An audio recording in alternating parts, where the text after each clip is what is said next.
Today we're going to discuss how you can take your dreams and make them come true by using a very strategic approach.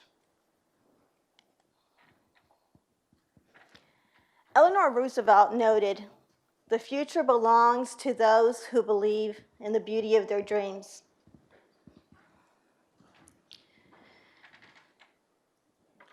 My dream was to travel and work in Italy.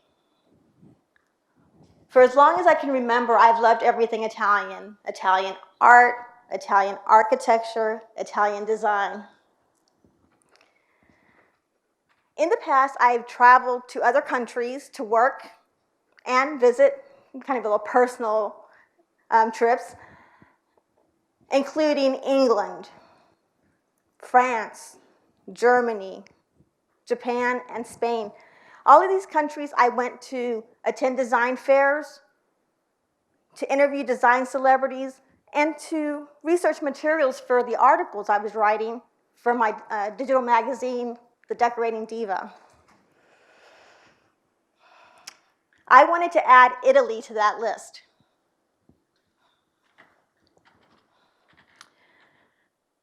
So each year, I always create a vision of what I want my life to be by the end of that year, kind of my dream life. Show of hands, how many people plan for the next year? They have a vision for what they want to do. Hands up high, come on. Okay, that's good.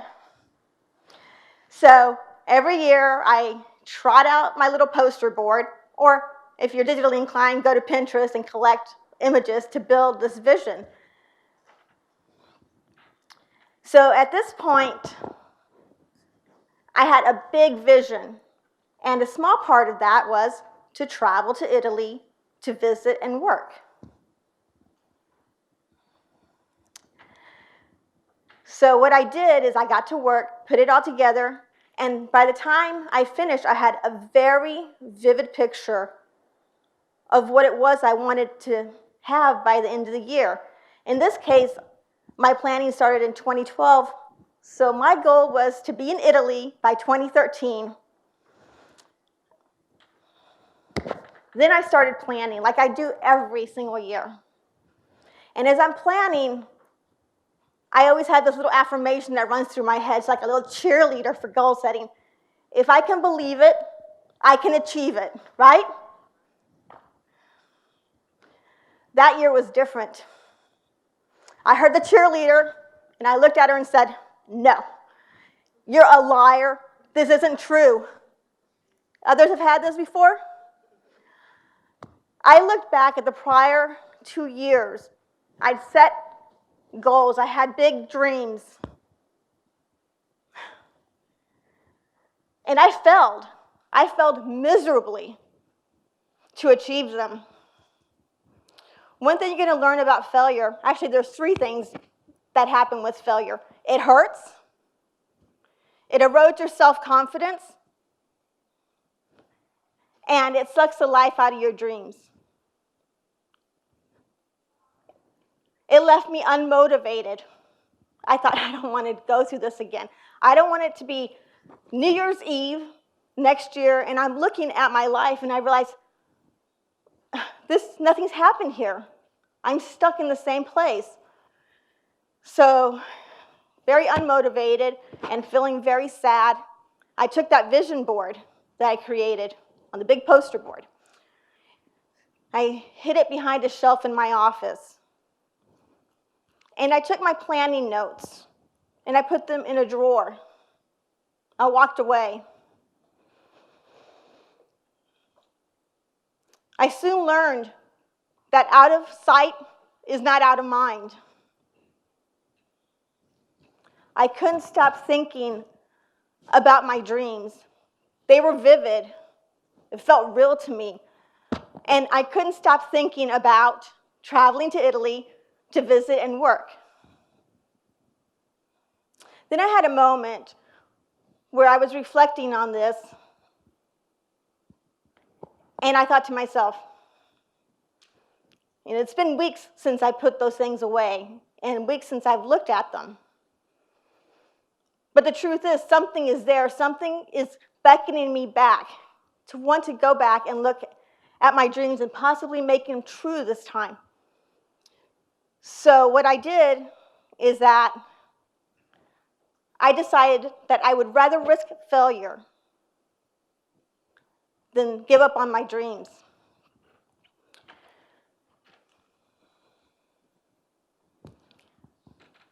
The one thing I knew is that I had to give myself a chance again. So I went to the office, pulled out the vision board, and I looked at it. I have to tell you, my heart was beating fast. I was excited. I was inspired. I was moved.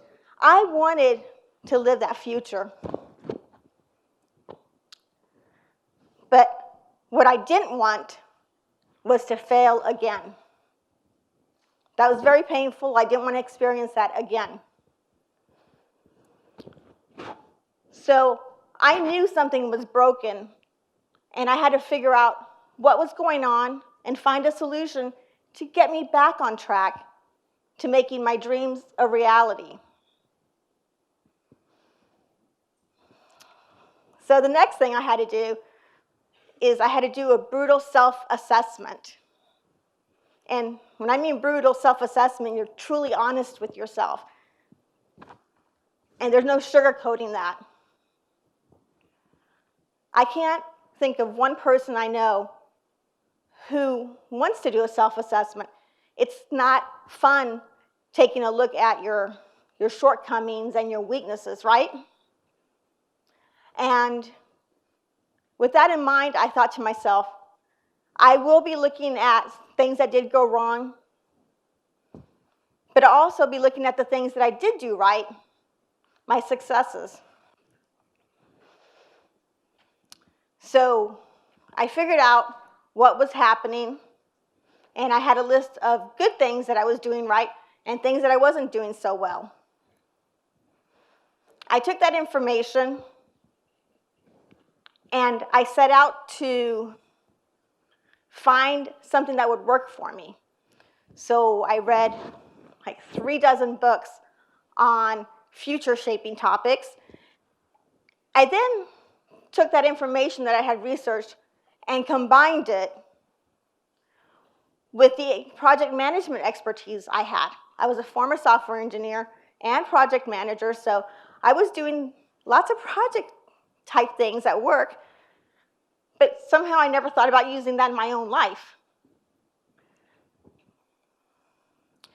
With this new information, I was able to figure out a system that would better prepare me and equip me to get from where I was to where I wanted to be.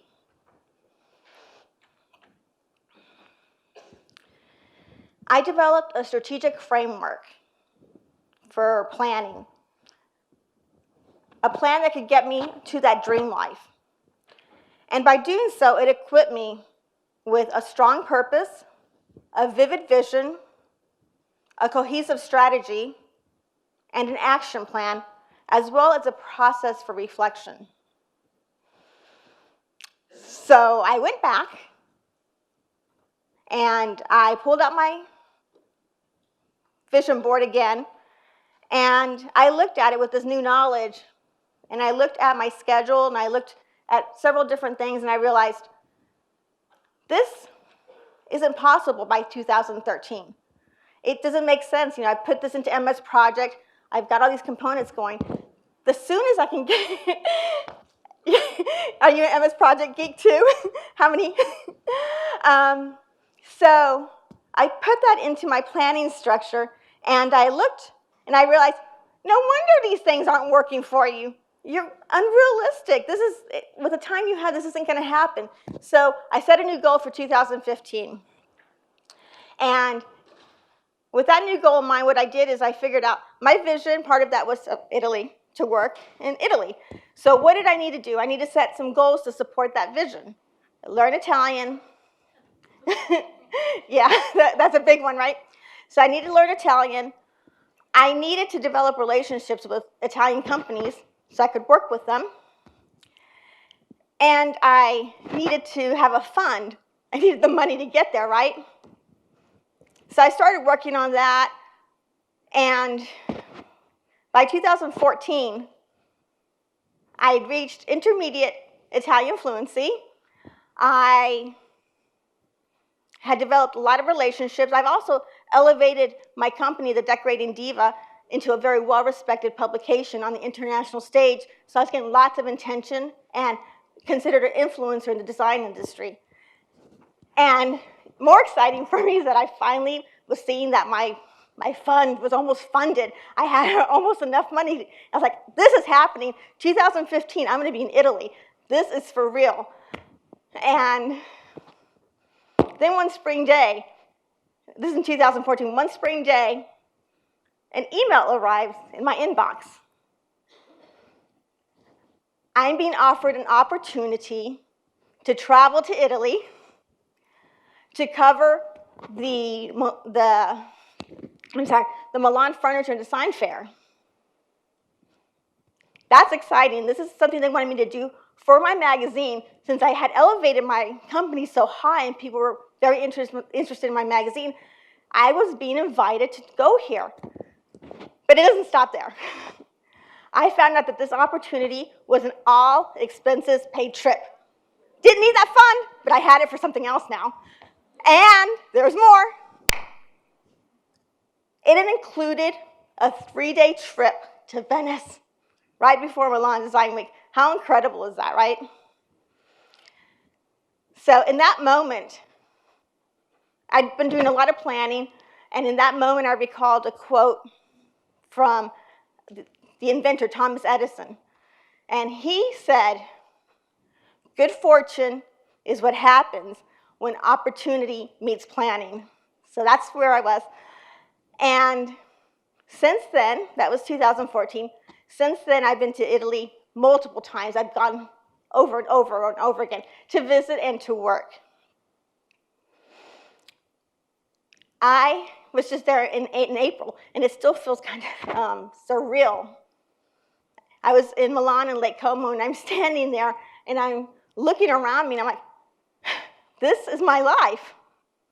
I took this dream that only existed up here and then on a piece of paper, and I put a plan together, and I'm here now. I'm working with Italian companies, and I'm living my dream. We all have dreams that we want to live. Hands up, who has a dream? Come on. There's some hands who aren't up. What's wrong? Come on. Okay, so I firmly believe that strategic planning is what made it happen for me. And I believe that if you use strategic planning, you can shape your future and make your dreams come true. Now I'm going to share with you some of the elements that will help you get on that path.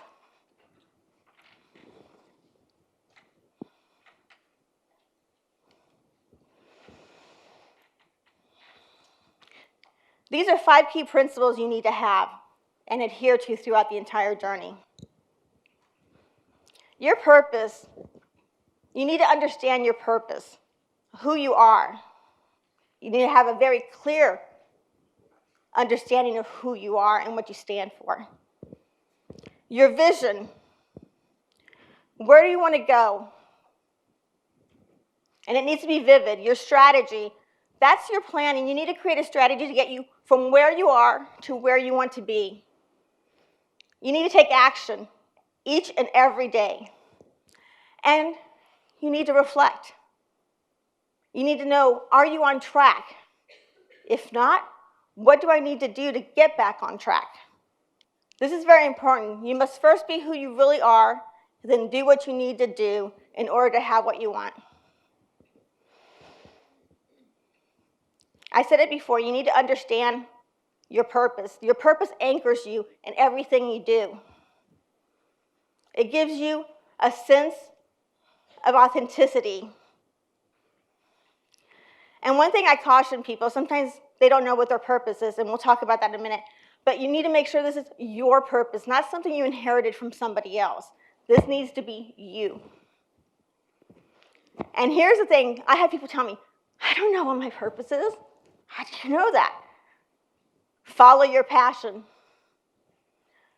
For me, For a long time, I didn't think I had a purpose. I didn't understand. I couldn't see where that passion was. And one day I was doing a questionnaire, just a purpose discovery questionnaire. And one of the questions prompted me to think about how much I used to love writing. I loved to write as a child and a teenager. But as an adult, I avoided it at all costs. I wanted nothing to do with writing. The entire experience was stressful, painful, and it just unnerved me.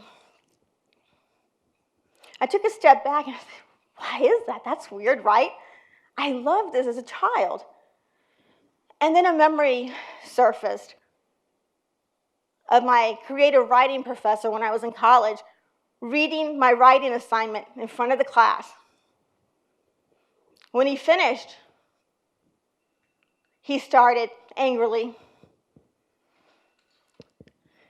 It doesn't matter that you're a great writer and you can create incredible stories. Your blood-curdling use of commas means that you will never, ever be a writer. Yeah, that stayed with me. That humiliating experience took root in my mind and heart. And it wasn't until decades later when I did this questionnaire that I realized, I love writing. This is stupid. I love writing. I want to go back to writing. Maybe he was right. Maybe I should have been more careful with my commas. But that's ridiculous. I can't, give up what that inspires and burns inside of me. I need to get back to writing. And that was a pivotal moment in my life because I did get back to writing. And I found out how much I loved it. And I was able to have the courage at that time to launch a publication at which I'm the primary writer. That couldn't have happened if I didn't revisit what my purpose really was. Have a vision. We talked about this. It's the ability to see the invisible. And if you can see the invisible, you're going to achieve the impossible. This is what I like to do. As you can see, this is derived from your vision. And I like to break it down by categories that, in the end, I pull together for an overarching narrative. So in this example, I talk about how I want to be physically, financially, and professionally. It could be anything you want. The most important thing you need to take away from this, though, is that you need to be able to define what, and you need to define it vividly. You need to think in your mind that image. Who are you with? What are you doing? What kind of music is playing? I mean, what is happening in that future moment? Make it as it is that you've already achieved it, right in the present tense. And what is not enough? You need to know the why. This is going to keep you motivated. And one of my favorite things to do, people talk about deadlines. Okay, so I want this in 5 years. 5 years. If you want to make it real and give yourself a sense of urgency, look at that top sentence. In 5 years, I will be, if you're 30, you're going to be 35 years old. That makes it real, doesn't it? You've attached it to who you are and where you're going to be in 5 years versus kind of an ambiguous 5 years. So I have a written vision statement, and I also have a pictorial one. I recommend doing both, and you can do them in any order you choose. And the reason this is important is because that mental image you have of what you want, it can be very, very powerful in the form of visualization. And make sure I read this correctly. Psychology Today reports that the mental imagery impacts many cognitive processes in the brain. Motor control, attention, perception, planning, and memory. So basically the brain is being trained for actual performance. This mental practice can enhance motivation, increase confidence, self-efficacy, and improve your motor performance. But I think what's most important from this is that it primes your brain for success. So I like to do something like this where you have pictures and you have words and make it as real as possible. And that's good in itself, but what I find is repeatedly looking at it is very, very important. You can't just take it, stick it in one place, and then forget about it for a year. So I actually have one on the corkboard in my office. I've got a digital version, and I have one that I put in my planner. So it keeps it front and center, very focused for me. This is very important because a lot of people say have a dream, but then they don't have a strategy or a plan. How many people had the dream but no plan in place? So everybody's got a plan? That's good. A lot of people don't do that. That's why a lot of New Year's resolutions fall flat. So what we want to do is we want to create a plan, and the best way to do that is to be very detailed. Again, I'm going to go back to Microsoft Project. I like to use Microsoft Project to lay everything out. It helps me see what the resource allocations are and how I can, the tasks kind of stack up with each of the other tasks. A lot of people like to use mind mapping software. Who's used mind mapping before? It's very, very effective, and it'll help you get there as well, but the key thing to remember is break down the task as minute as you can. And one other thing I learned from when I did that self-assessment is that I was trying to do too many goals. I was trying to achieve too much. But I didn't know. How the hell did I know? I wrote this list down, and it's like, oh, I can do all this. Like, no. Because when I looked at it in MS Project or even with mind map, it's like, wow, that's big. That's not going to happen in a year. I mean, how you set yourself up for failure by not being realistic. So I do no more than 3 every year. And then what I do is I rank them. First most important goal, second most important goal, and third most important goal. Doing that helps me deal with priority conflicts, because there will be. You got to figure out, if you got 2 goals and they're competing, which one's most important to finish, right? And here we go. Understanding that your vision and strategy isn't enough. You need to do. You need to take action. And one thing that I've noticed, even myself personally, is even though planning is very time intensive and kind of boring sometimes, it's easy compared to doing. You're like, yeah, I'm going to go work out. It's like, oh, the show's on. Or, I'm too tired. And it just one excuse after another, and then you don't do it. What's the plan for? What are all those detailed tasks for? You're sitting back and not taking action. So what I recommend here is that you want to figure out how you're using your time. And the reason you want to do that is because every minute that you have is precious. Did you guys know there's 168 hours in a week? Once time is gone, it's gone. It's the only resource we can't replenish. So whether it's you or me or the Queen of England, we all have 168 hours a week. I recommend that you do an enlightening, kind of illuminating exercise. For about a period of 1 to 4 weeks, log your time. And I like to do it in 15 to 30-minute increments. You'll be surprised by where your time is being spent. I used to think 15 minutes on Facebook just to check in. I want to see what my friends are up to. Never 15 minutes. It was never. I look back at my logs, I'm like, oh, I spent an hour? I don't even remember why I went to Facebook. It's like, I'm like on a totally different subject. I had no idea how I got there. Yeah, scary. But that time, you're robbing that time from your future, from making your future come true. So you want to be very careful, and having a system where you understand where your time is going, it gives you an idea of where you put your priorities. Out of that 168 hours per week, I allocate 40% to sleep and well-being, which is exercise and stuff like that. And it's blocked out in my calendar. And it is absolutely non-negotiable. That time, I don't give up for anything. And then the other 60%, I figure out how to allocate it to what I have to do, plus performing the goal-oriented task. Sometimes we'll create a plan, and that's it. We kind of work toward it. Even if we're working toward it with being diligent about it, we don't go back and look. It's like, Is this plan working? Are these goals even relevant?